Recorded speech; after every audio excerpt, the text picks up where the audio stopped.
Okay, give you guys an update on the mower here. I think the battery's shot, which would be expected because it's been sitting. But here's where I've started, and not that this matters because it wasn't necessary. Took this whole shield off the side at first just to be able to get underneath and trace wires, because I was sure that, you know, something somewhere was broken.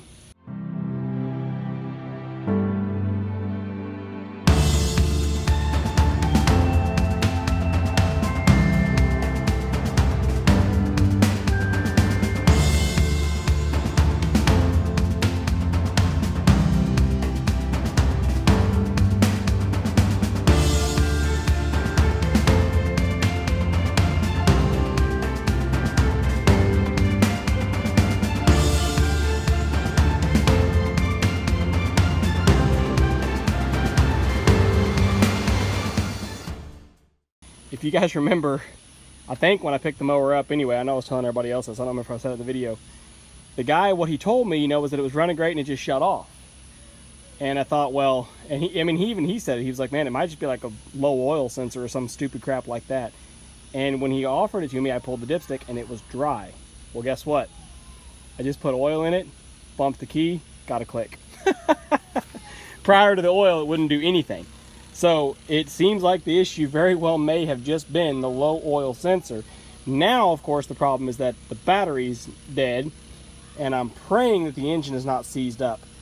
What I was going to show you guys was just what I was doing here real quick. Let's see if I can make it do it again.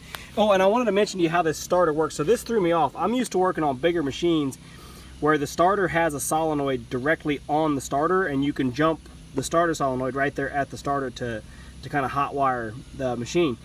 This one didn't have that, and I was like, what in the world? Because I turned the key on and the big main cable hooks up right here and it wouldn't be hot.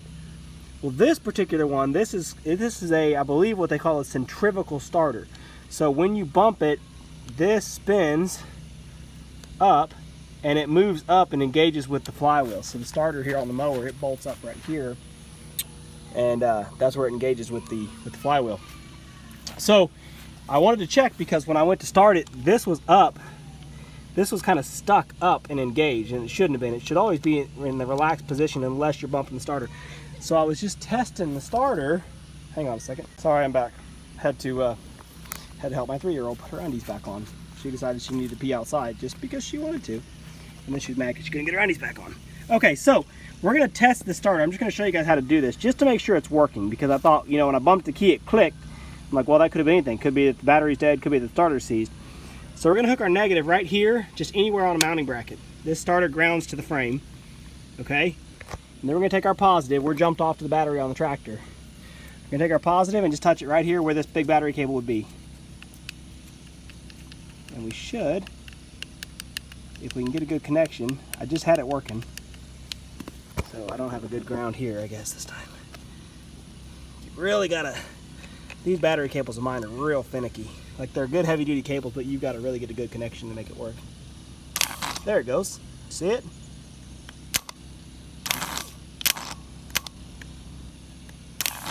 So that's great.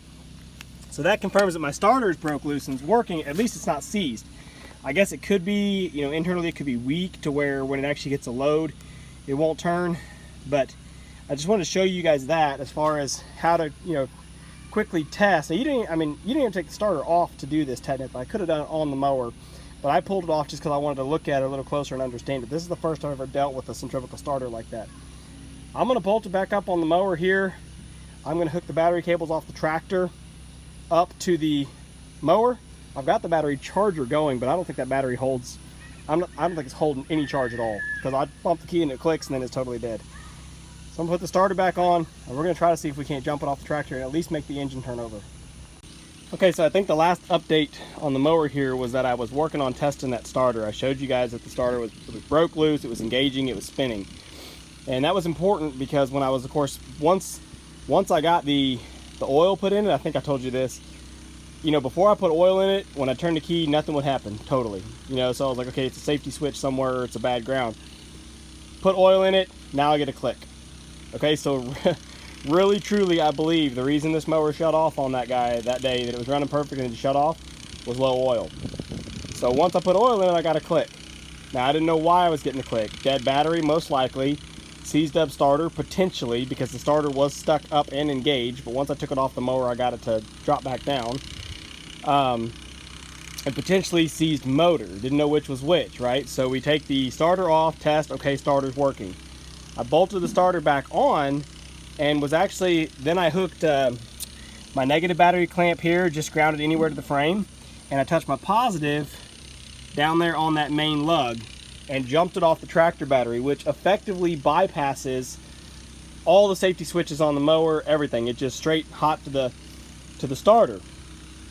Now when I first did that, it wouldn't turn the motor at all. And so then I got the starter disengaged and went to wiggle the motor, and sure enough it was tight too, which of course sitting for over a year with no oil in it, what do you expect? I took the spark plugs out, we squirted oil into these spark plug holes. I had this cover off, which of course is just sitting on there right now. I had this cover off, and I was able to kind of grab a hold of these fins and started working the motor back and forth.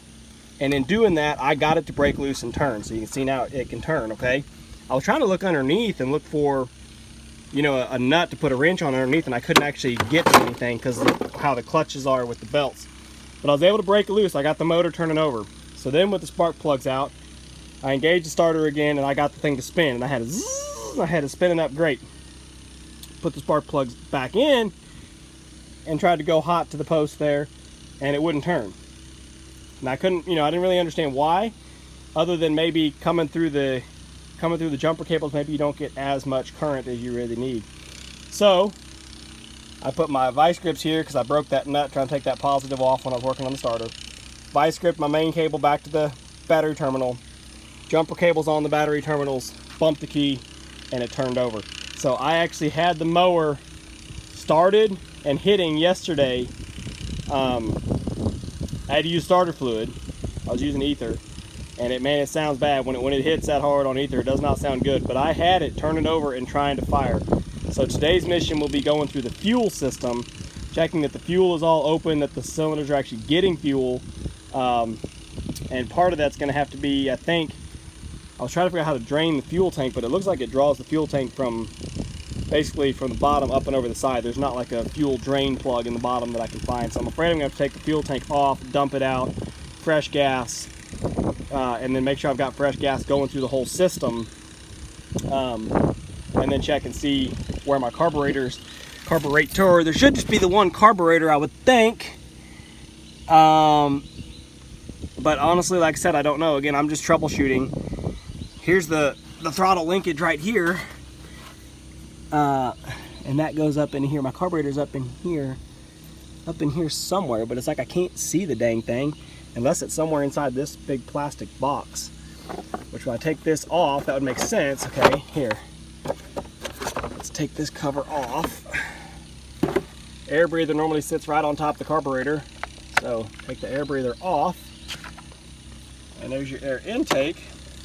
But this thing has fuel lines, so the fuel line comes around here and it comes to this splitter. This is the incoming fuel line because it's got the filter on it. The filter's right there. It comes to this sort of splitter that then puts fuel into this valve cover, and the hose runs down and around, and it puts fuel into here, into the back, which I think that's my carburetor sitting right underneath there. It just kind of looks funny. Might see about if I can get this plastic cover off of here today, whatever it is. Let's see, here's a fuel line coming back out, and it runs down and around and goes back to the tank like as a return or a vent. So like I said, it would make sense if the carburetor would be right underneath of here, because this is your air intake, of course, and then here is your actual out, your sort of air fuel intake that splits and comes out and goes to each cylinder. So I need to try to get this off today, get a good look at my carburetor. I've been spraying carbon choke cleaner just anywhere that I can. But anyway, I just wanted to give you guys, I guess, the positive news. Of course, we could get this thing running and then find that all the drive motors are messed up or something. But you know, to hear it crank over and spin like that, and all I had to do was add oil to it and charge the battery. That's pretty crazy. That's pretty encouraging. So yeah, Now to deal with the fuel system, which I am not a carburetor kind of guy. I like diesel engines, not gonna lie. So carburetors, they get gummed up and they get little just odd anomalies to them, or they suck air somewhere and the whole thing's messed up. So I don't like messing with carburetors, but I'll do my best here and see what we can do.